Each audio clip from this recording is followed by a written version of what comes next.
In the year 2492, humans were no longer just a species living on one planet. Earth was their home. But they had expanded far beyond.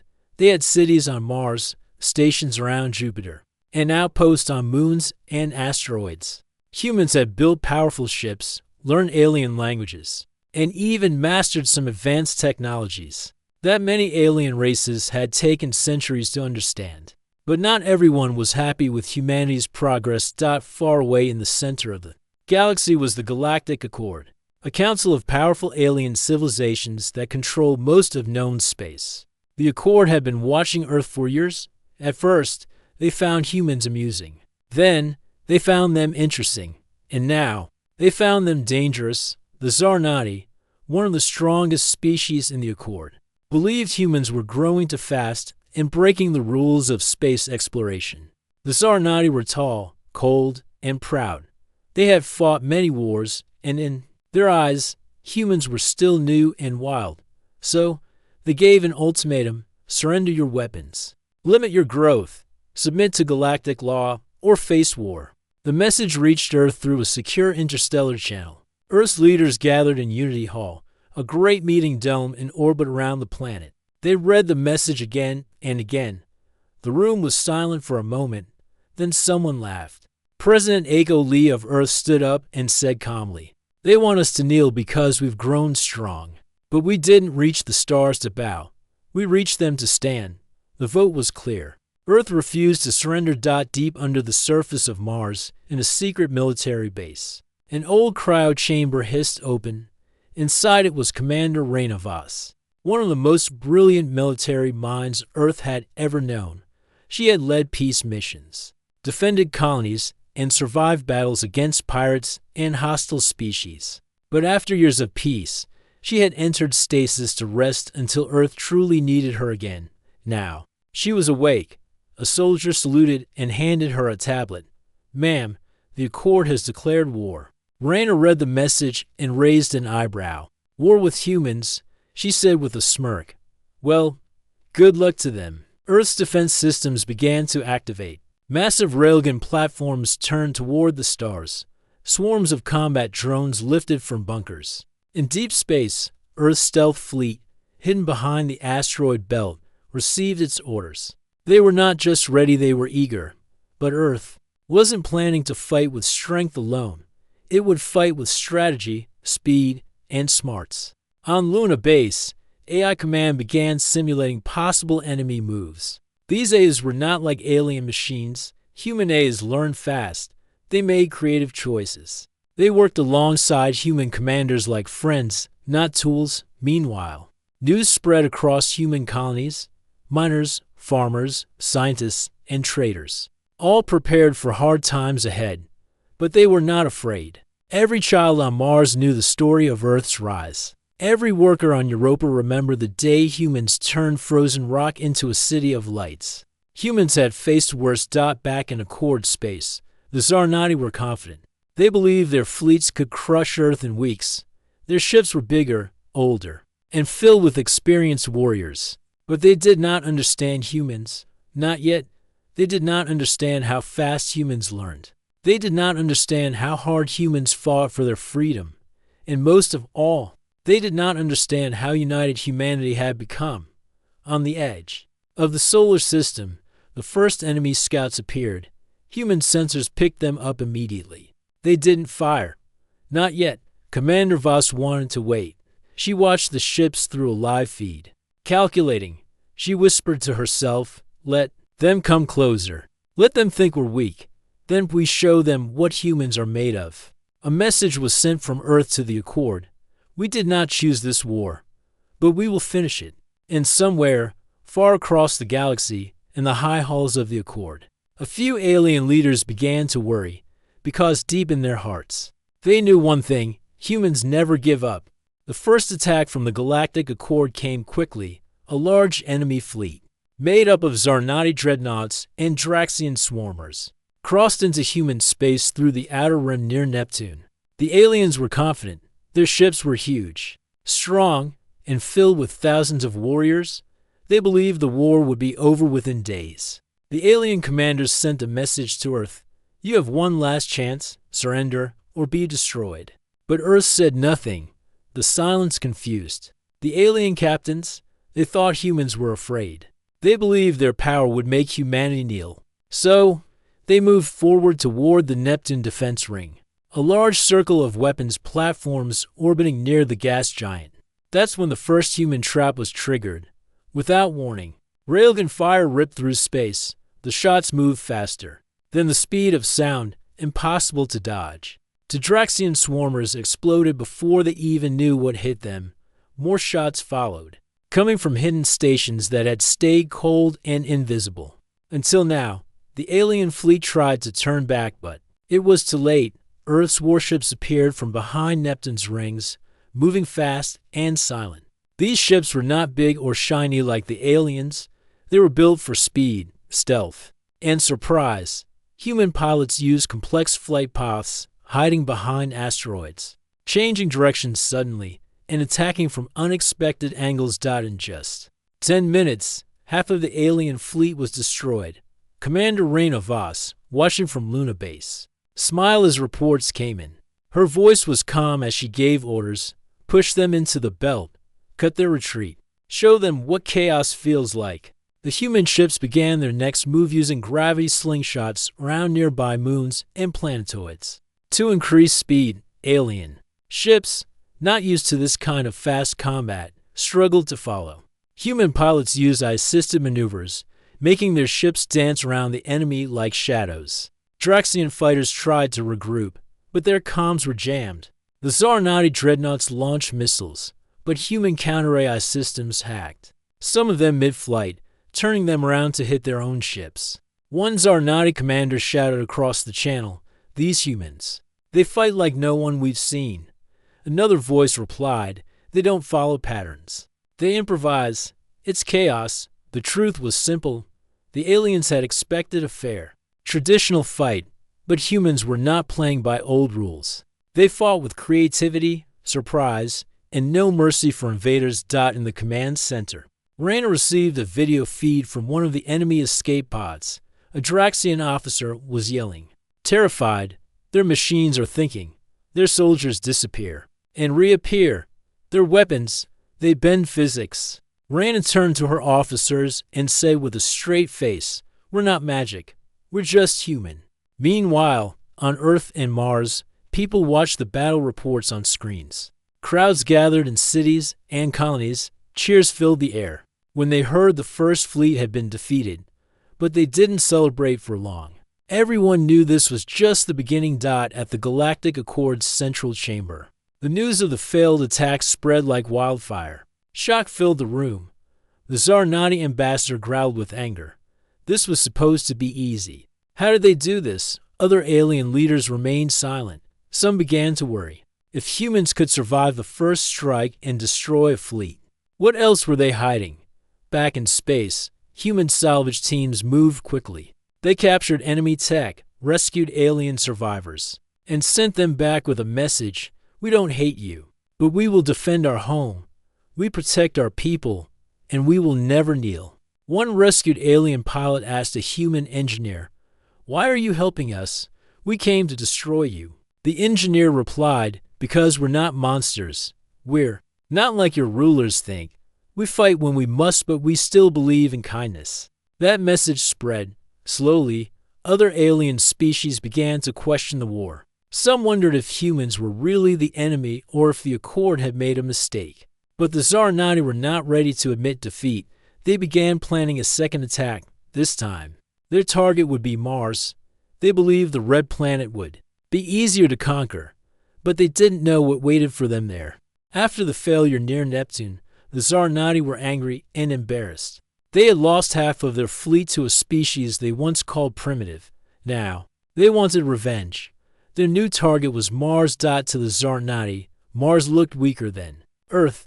It had fewer cities, a thinner atmosphere, and smaller military stations. They believed it would fall quickly. They didn't know that Commander Raina Voss had already predicted their move. She was already waiting for them. Mars was not just a red desert.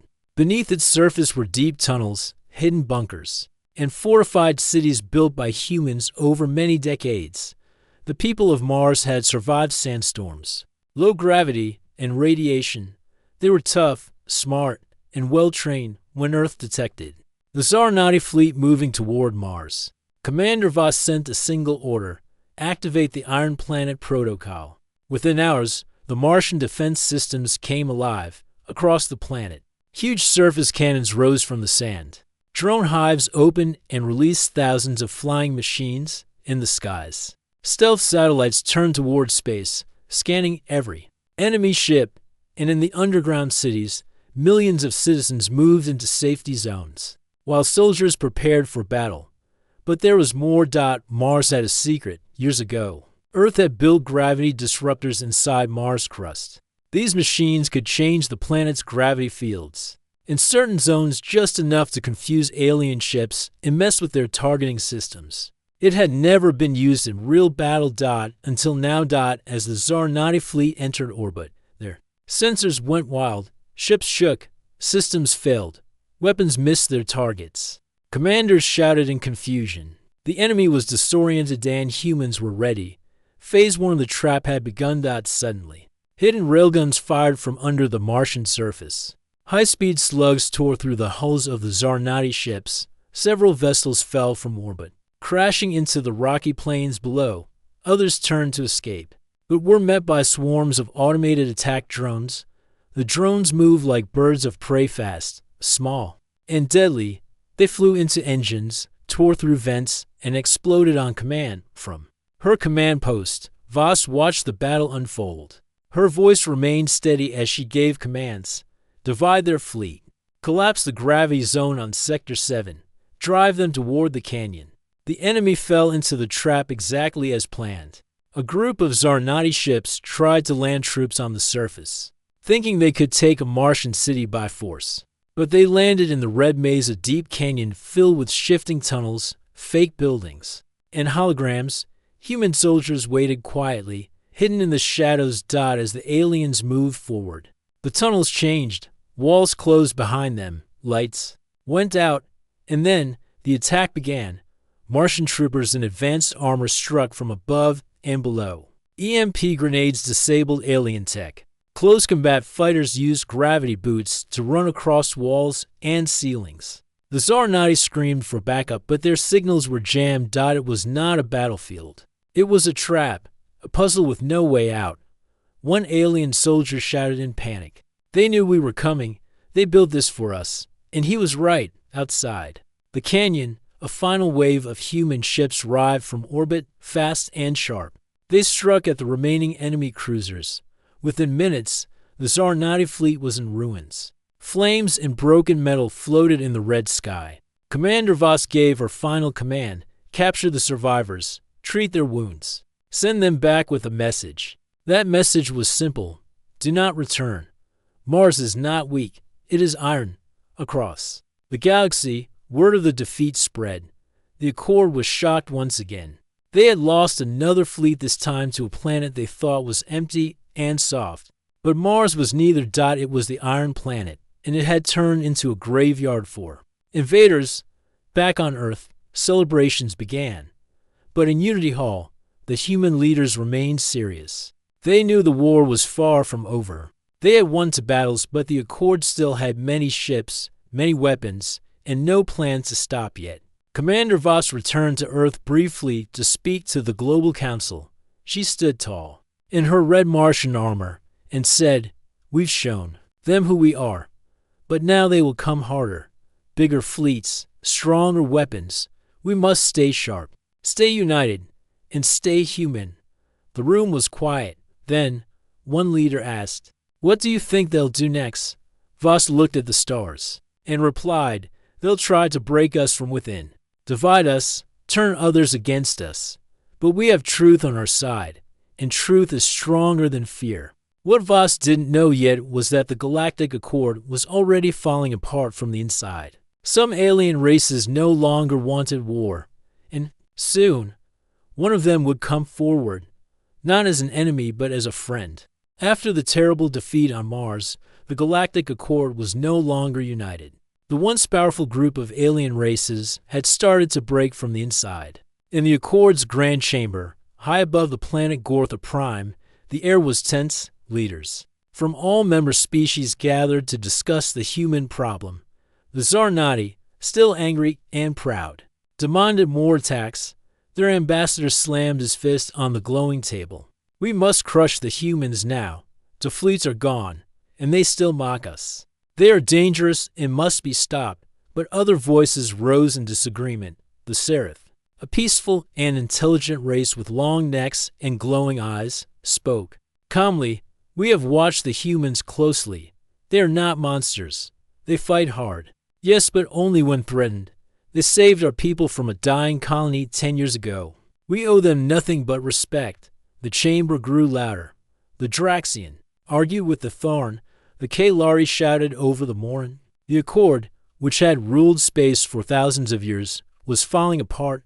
Meanwhile, on Earth, Commander Raina Voss was in a private meeting with Earth's top leaders. Reports were coming in from all directions. Some alien races had stopped attacking. Others had secretly sent messages of peace. One message stood out. It came from a Seraph ship flying near Saturn. The message was simple. We wish to talk in peace. Raina met with the Seraph emissary in orbit above Titan. The alien's voice was soft but full of concern. We do not agree with the war. Many of us believe the Accord was wrong to attack. We want to help you. Raina was cautious, but curious. Why now? The Seraph replied. Because we now see who you really are. You defend your homes, but you show mercy. You are strong and kind. That is rare. The meeting ended with a handshake. One human, one Seraph. That handshake changed everything. Within a week, the news spread across the galaxy. Humans had made an ally inside the Accord. Other races, small and frightened, began reaching out. Some sent engineers, others sent intel, and some even offered their ships. They had seen Earth's strength, but more than that, they saw Earth's. On or dot in the galactic chamber, the Zarnati were furious. They infect us with weakness, shouted their commander.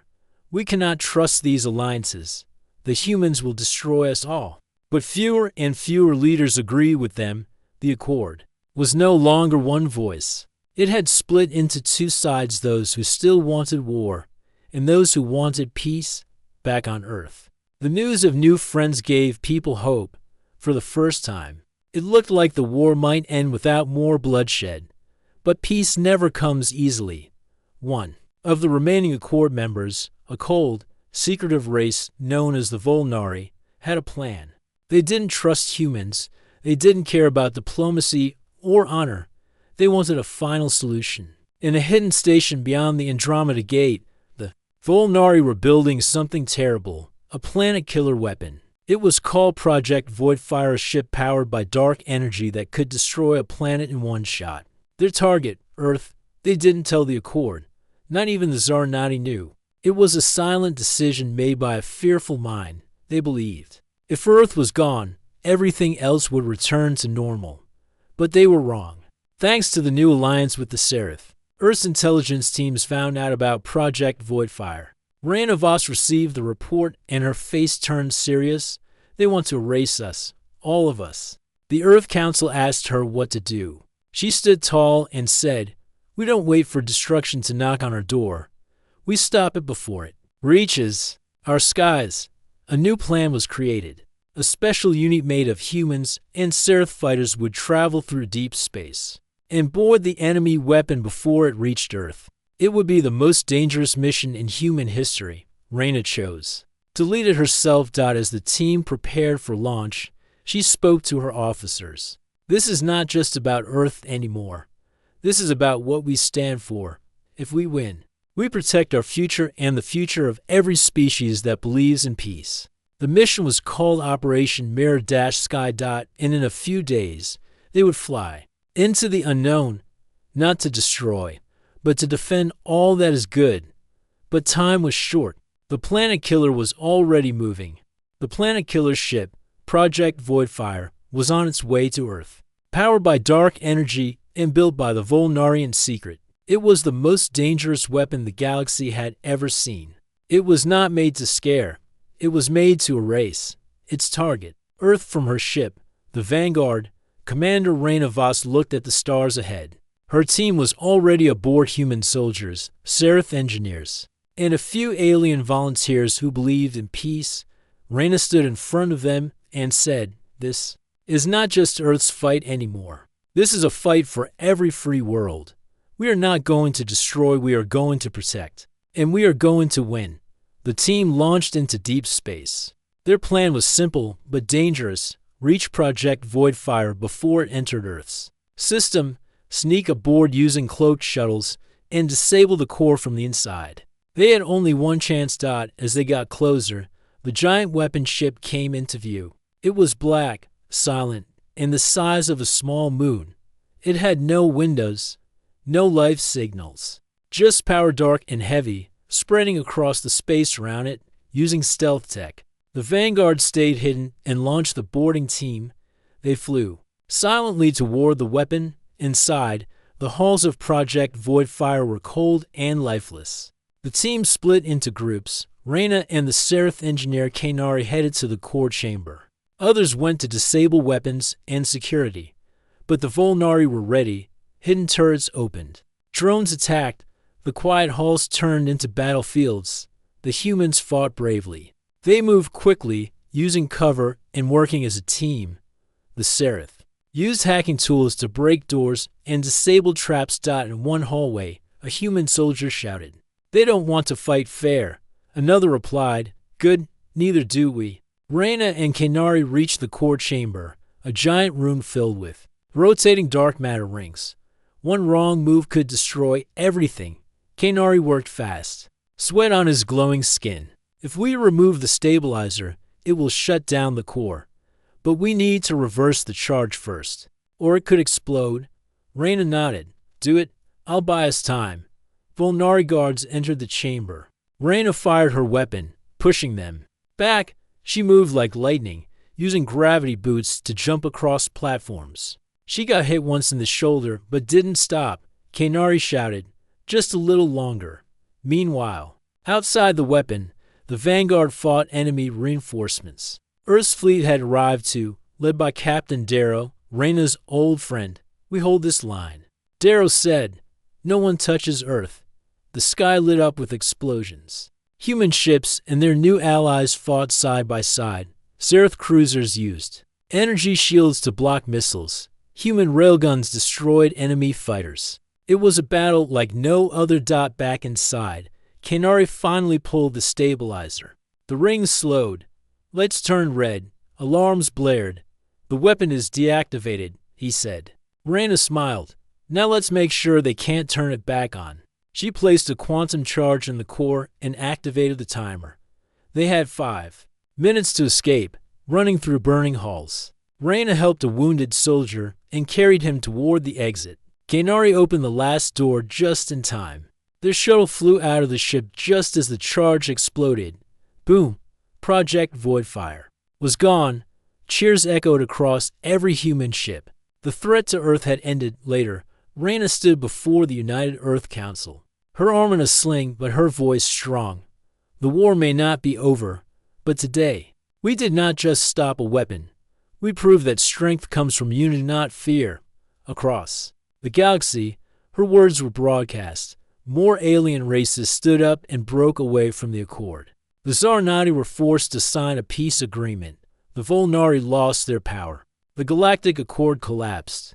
A new alliance was formed, the Galactic Union, led by Earth and built on trust, peace, and respect between all species. Years later, in a classroom on Mars, a child asked, "Why did they think they could beat us?" The teacher smiled and answered, "Because they didn't understand what it means to be human.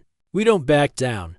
We protect our own. And when someone brings war to our doorstep," she pointed to the stars on the screen, "we say, war. With humans, well, good luck."